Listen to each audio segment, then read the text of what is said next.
Assalamualaikum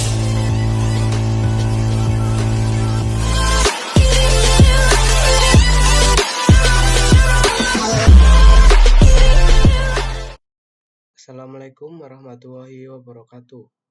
Kembali lagi dengan saya Evan Ardianata.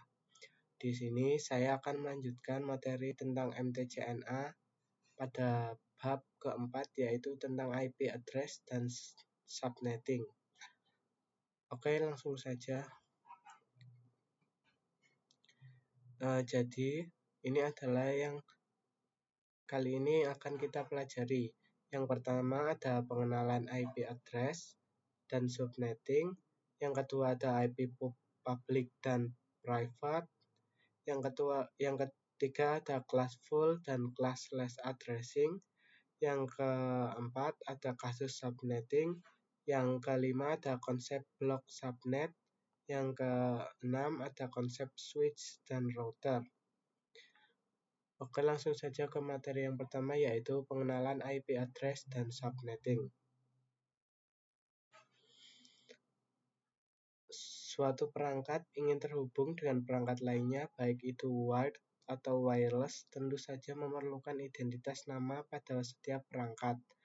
Identitas tersebutlah yang dinamakan IP address. Yang kedua ada subnetting. Adalah proses memecahkan sebuah network dengan jumlah host yang cukup banyak menjadi beberapa network dengan jumlah host yang lebih sedikit. Teknik subnetting membuat skala jaringan lebih luas dan tidak dibatas oleh kelas-kelas IP atau IP classless A, B, dan C yang sudah diatur. Oke, lanjut. IP publik dan IP privat. IP publik merupakan IP yang digunakan di internet dan bisa diakses dari mana saja. Jadi misal kita akses facebook.com, youtube.com, dan lain sebagainya, maka secara tidak sadar kalian sedang mengakses IP publik yang masing-masing dimiliki oleh mereka, asalkan device kalian terkoneksi ke internet. Yang kedua ada alamat IP privat, biasanya digunakan dalam jaringan lokal dan tidak dapat diakses langsung dari internet. Ini adalah bagian penting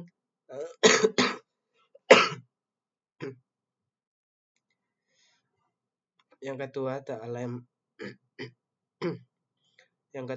alamat IP privat, biasanya digunakan dalam jaringan lokal dan tidak dapat diakses langsung dari internet. Ini adalah bagian penting dari konsep yang dikenal sebagai Network Address Translation atau NAT, yang memungkinkan beberapa perangkat dalam jaringan lokal menggunakan satu alamat IP publik tunggal untuk berkomunikasi dengan internet. Ini contohnya ada kelas A, kelas B, kelas C. Private IP address range.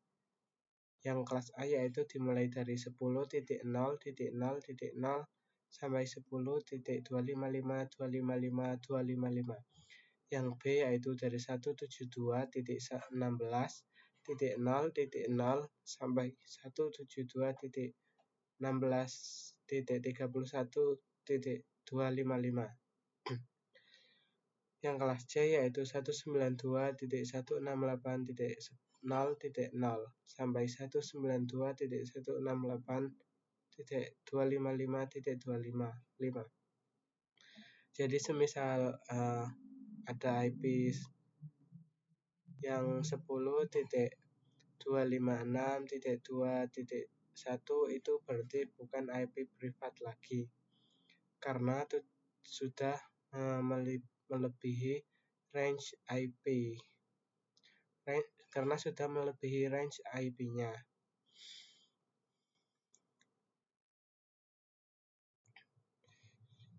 Selanjutnya ada classful dan classless. IP address privat, alamat IP yang digunakan pada jaringan lokal. Nah, selanjutnya ada classful dan classless. IP address private, alamat IP yang digunakan pada jaringan lokal atau LAN. Yang selanjutnya ada IP address public, alamat IP yang dapat diakses secara global di internet.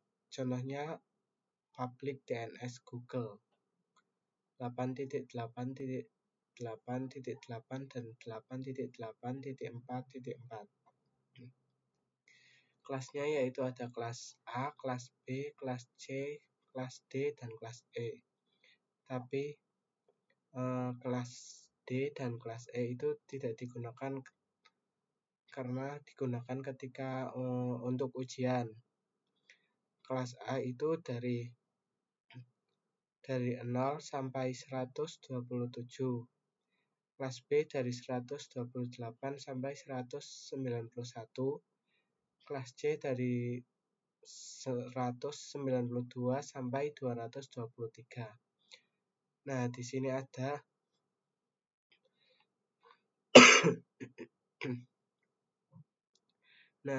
ada JIDR.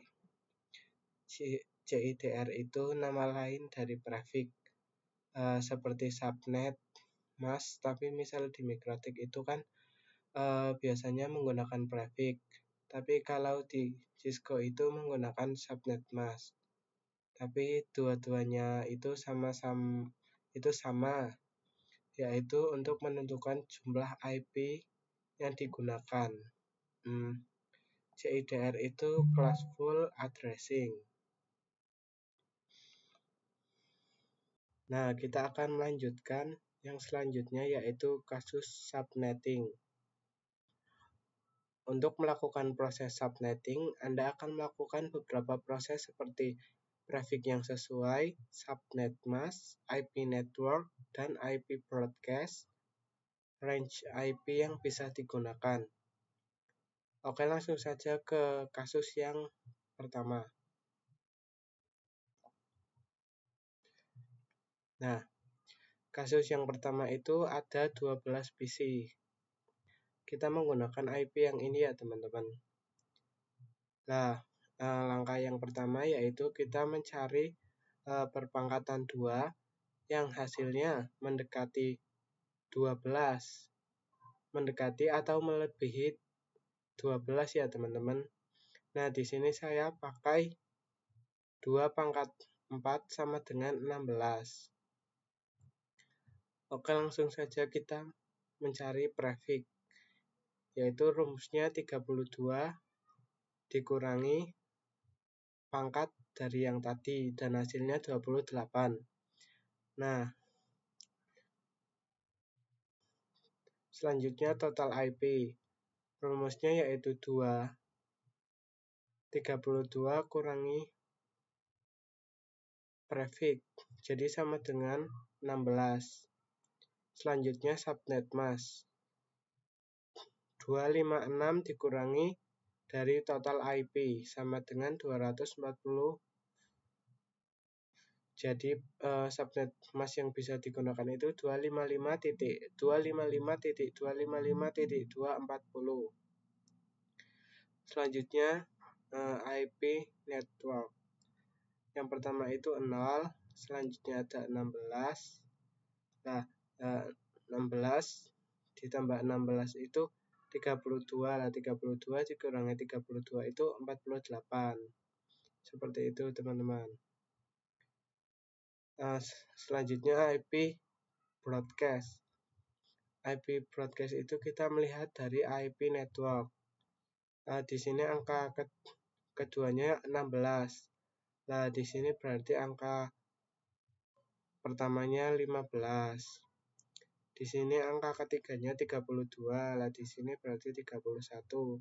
Jadi dikurangi satu angka, teman-teman. Selanjutnya ada range IP. 172.16.10.0 sampai 172.16.10.15. Namun ini tidak bisa digunakan, yang bisa itu yang bawahnya 172.16.10.1 sampai 172.16.10.14. Oke, lanjut ke kasus yang kedua.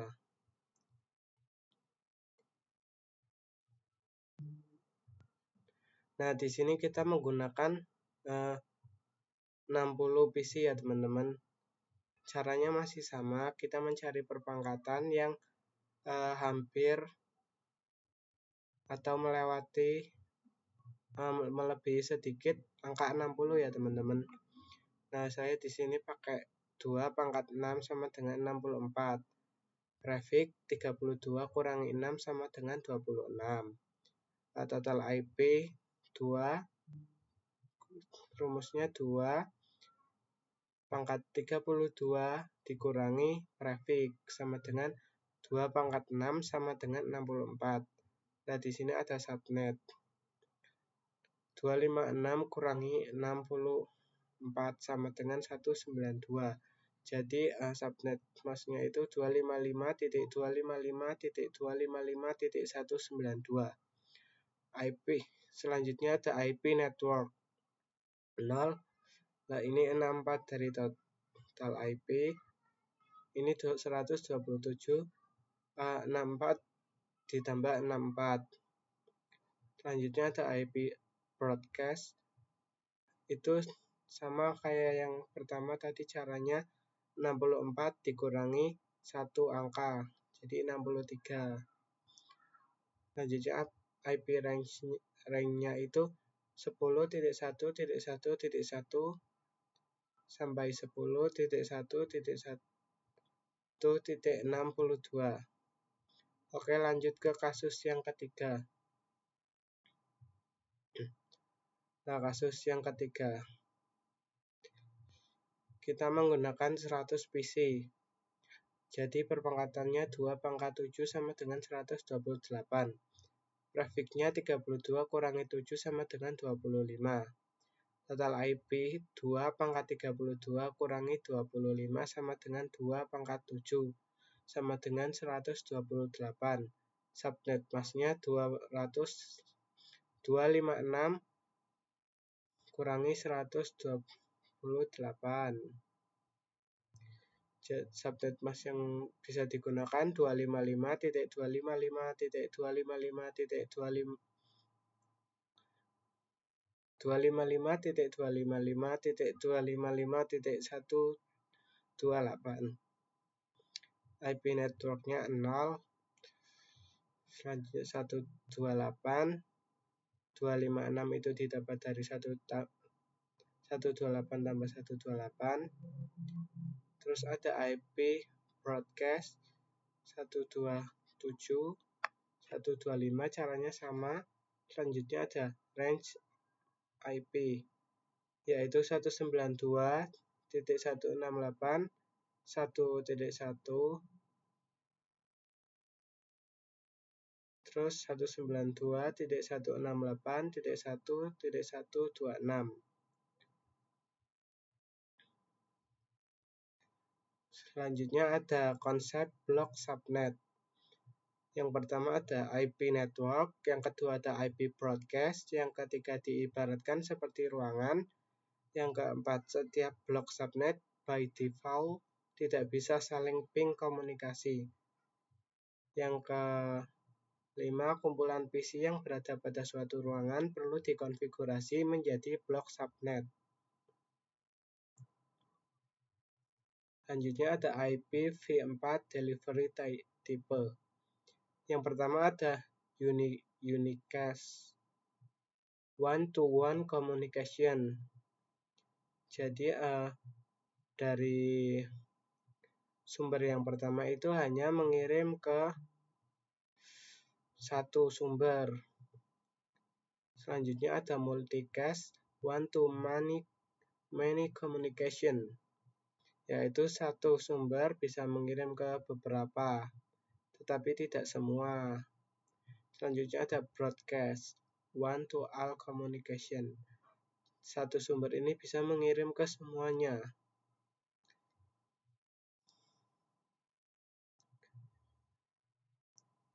Selanjutnya ada konsep switch dan router. Switch mengkoneksikan perangkat yang satu network, dan router mengkoneksikan perangkat yang berbeda network.